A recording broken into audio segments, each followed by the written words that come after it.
আসসালামু আলাইকুম অনারা বেগুন কেন আছেন আলহামদুলিল্লাহ আমি ভালো আছি তো অনারা আজি হানার রেসিপি রেডি আজি রয় তো হানার রেসিপি তাজি আছিল দি দেতালা মাছ যেগুন বাঙালি সকলের বেশি প্রিয় ছোট মাছ মল্লা মাছ হন দেতালা মাছ হন ফুড়ি মাছ হন তো ওই দেতালা মাছ কীভাবে রান্না করি সেখানে অনারা শেয়ার করতে মেশি তো প্রথমে হরে তেল দিই তেল দেওয়ার হরে পেঁয়াজ রসুন মরিচ লাল করি এটা দিয়ে মরিচুর গুঁড়ি মশলার গুঁড়ি হলুদের গুঁড়ি লবণ দিয়ে বালা মতো পানি দিয়ে হসা ফেলেবেন হসাতে হসাতে যখন পানি তেল বাইরে দিব তারপরে মাছি কিন দিয়ে ফেলেবেন দেতালা মাছিন দিয়ে ভালো মতো আবার হসা ফেলেবেন হসানোর পরে টমেটো দিবে চেষ্টা করবেন বেশি টমেটো দিলে কিন্তু মাছি বেশি মজা তো আমিও বেশি করে টমেটো দিয়ে মাছিবে রান্ধে আজিয়ে কিন্তু অনেক মজা মাছিবে তো ভালো মতো লাড়ি সারি অল্প তাপত রান্না করিবেন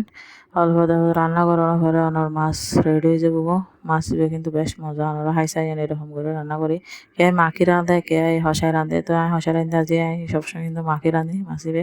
মাখি রাঁধিলে আরও বেশ মজা হয় তো মাখি রাঁধি আজি হসাই রাঁধি আশা করি বেগুন ভালো লাগবে তো বেগুনের লাইক কমেন্ট শেয়ার করে দেবেন পাশে থাকবেন সাপোর্ট করবেন ভালো থাকবেন সুস্থ থাকবেন আসসালামু আলাইকুম।